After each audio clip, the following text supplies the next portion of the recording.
If you're thinking about getting sober, or if you've been trying to get sober but you're having trouble putting together consistent sobriety, I'm going to share with you today 5 simple things that if you practice these on a daily basis, it's going to give you a really good chance of being able to stay sober. Let's go ahead and dive in.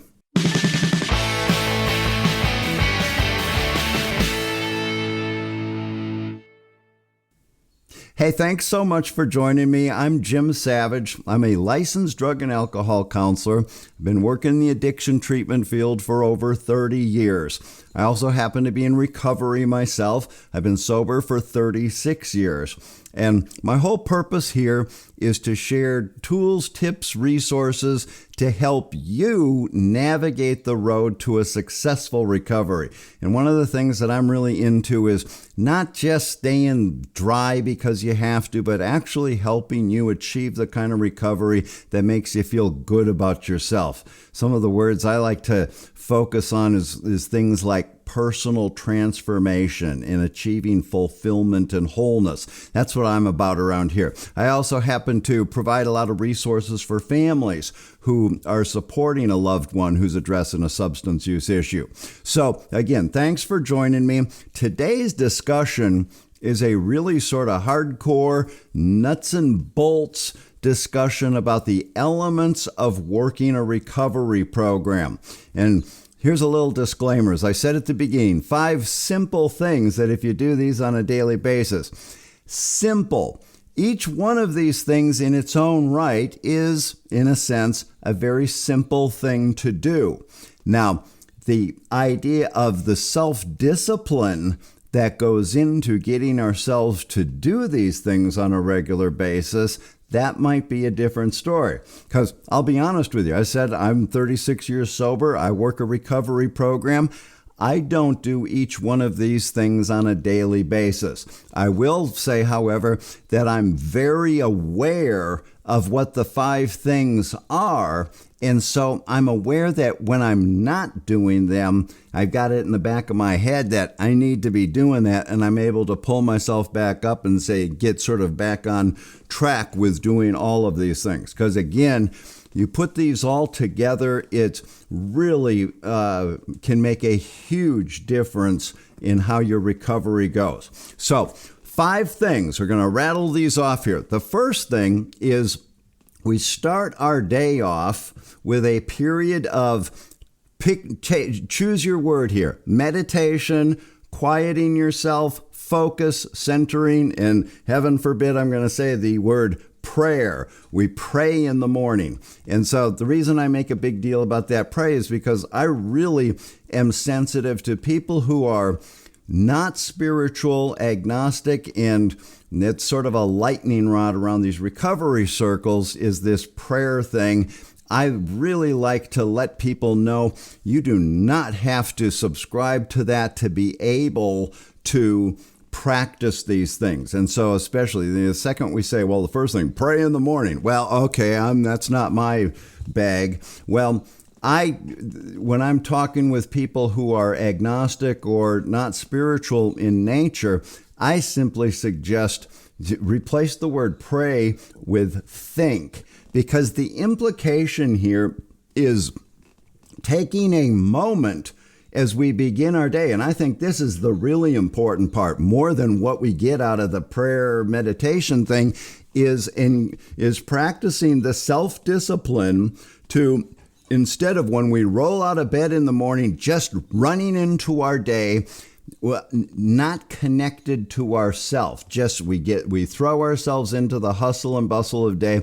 I'm going to suggest this, taking 30 seconds, if that's all, of a moment to just quiet ourselves, maybe shut your eyes and just focus on your breath for 30 seconds. But the implication of that word pray or think is think about your condition of your alcoholism or your drug addiction. And if you're sober today and if you're in recovery and you appreciate that this is a good thing, think for a second.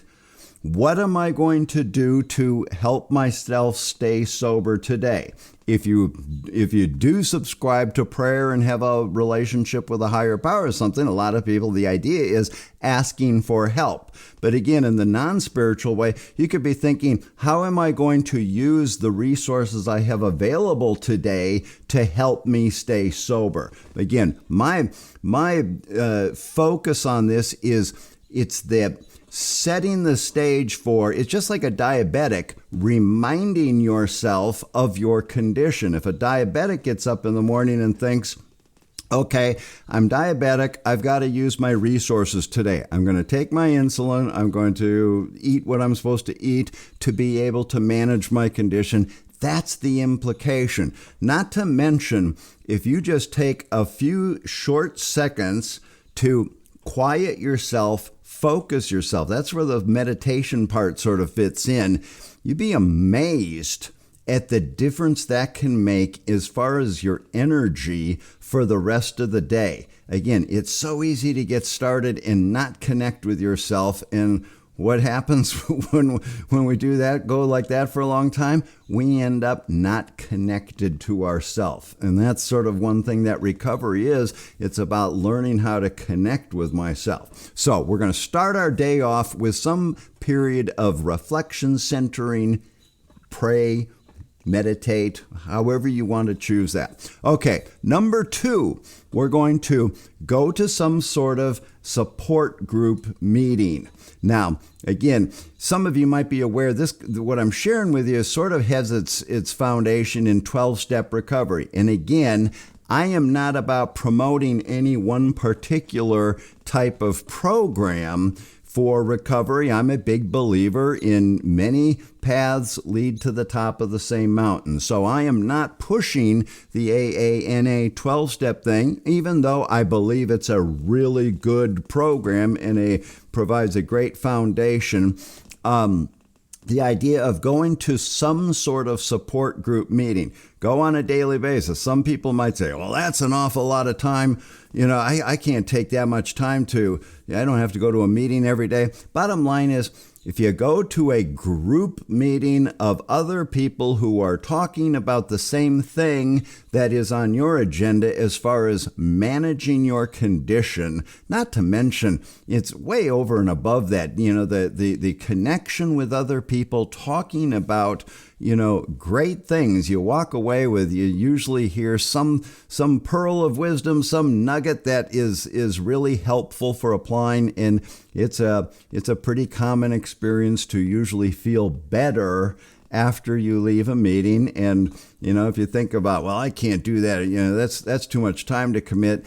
Sometimes it puts it in perspective when we ask ourselves, how much time did we spend drinking or drugging? Is taking an hour out of my day to support my recovery too much? Maybe not. Okay, number 3, read some literature. And the implication there is some recovery-related literature. Some of the 12-step programs have their own very specific literature, and it's a good idea. Like lots of times people go to treatment and they get the books and you have morning meditation groups and you read out of the books and stuff. One of the things I'm aware of, it seems like they don't always do a great job in the treatment programs to let the clients know the reason we're doing this here is to show you that this is what you should continue doing when you go home and you're on your own, reading some literature. And like that's the best way to learn how the program works is reading about it. But 2, taking that moment to open up the book. And sometimes I just open up a book and I put my finger down on some random paragraph and I start reading, and the thing that happens, sort of a magic thing, it pulls my head into recovery again. And like I say, it doesn't have to be a long time. I read one paragraph, think about it for a second, and sometimes I combine that with that meditation in the morning, because guess what? I read a paragraph, I think about it, I just sort of meditated. And that's another part of working our program. So we want to read literature. Whatever program you're working or but the implication there is literature that reinforces recovery from our substance use disorder. Okay, next one. Number 4, we're going to say, talk to another person in recovery.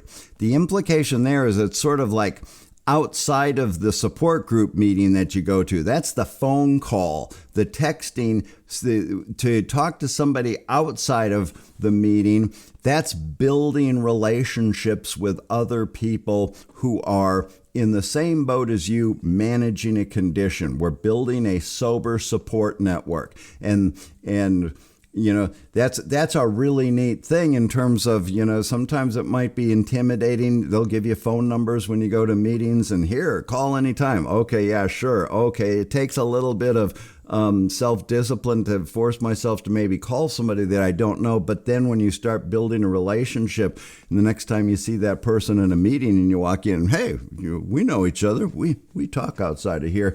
That's a good feeling that gets generated from that. Again, those are the kind of things that are building this foundation for recovery. Having contact with other people. And then the 5th thing is, here the word comes again. We're going to pray at the end of the day, or we're going to reflect if you don't want to pray, or we're going to meditate. We're going to review our day, quiet ourselves again. And the main implication here is thinking about, I made it through the day sober.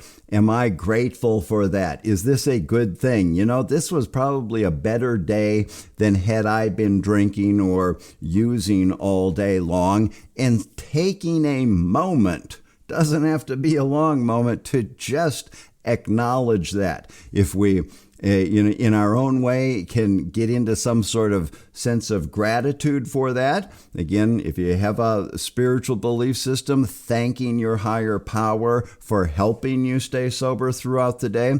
And then in some programs, they add this little piece of reviewing our day, taking an inventory of how we did. And we ask ourselves some questions. Was I dishonest today in any way? Was I in fear? Was I resentful about anything? Was I acting self-centered? Do I owe any kinds of amends? And tending to that and talking with somebody else about that.